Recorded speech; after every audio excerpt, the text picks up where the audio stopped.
cayran. Kastı tekrar çok yüzüne gitti.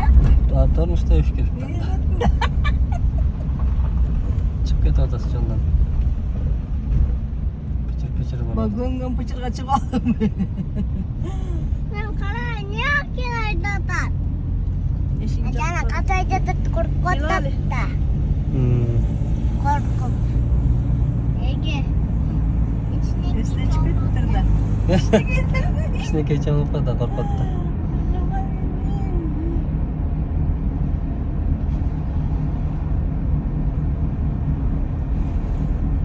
Maşlar öz bir ayda bir görmüyor. Tamam.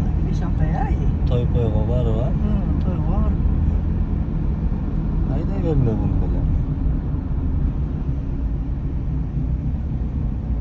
O putlar da işte. Tegi power etmek cevap koyma. Yapar bilmeyim hoşlanacak. Tegi neyi de götürüp koyacağız. Çok. Narkın. Oldu. Ana. Tabii ki kol götürüp koyma. Oy tamam. Nerede başta çok tutalım? Bilmeyim. Siz ayda Annem başını çıkarıp dur kara. Anne başını. burası koca kayınların Kayınlarım da. takılgandaydı şimdi. Süreç beyazlasın çoban. Böyle çıkmadan yüz Sketçere joyte tuttu şu. Saç kette. Çocuk ete. Süreç beyler skere. Nereye alsanız? Çoban güçüne giy. Oldu. Arkat.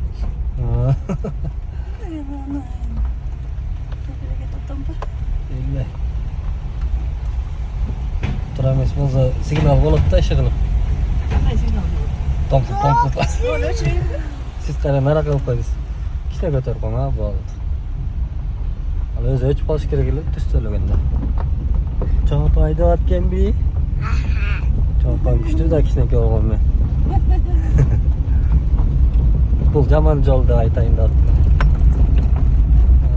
Aşağıda. Nereye gireyiz pazar?